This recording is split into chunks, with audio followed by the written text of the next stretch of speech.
Welcome to the Rim Break Rodeo. We hope this video helps. You start by ensuring Flutter and Dart are current, then add Flutter main to pubspec. YAML so the library is available. Once done, run Flutter pub-get and open your project in your IDE. Create a stateful widget because main needs lifecycle control and import the package at the top of the file. Now, initialize any required controllers in init state and plan which widget will present main features. This gets you from setup to the first actionable integration immediately.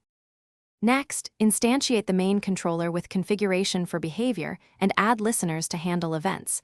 This controls the feature set.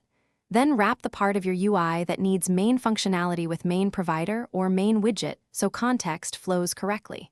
Bind controller outputs to set state or a state management solution to reflect changes. While coding, test incrementally, call controller. Start. Verify the UI updates, then call controller. Stop to ensure cleanup and predictable lifecycle. To finish, wire up user controls and ensure controllers are disposed and dispose, so you avoid memory leaks. Once integrated, profile performance and tweak settings for smooth responsiveness.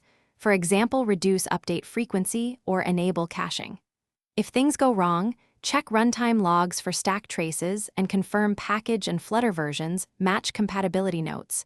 Mismatched imports are a common culprit. Finally, run a full rebuild and test on a device to validate behavior before release.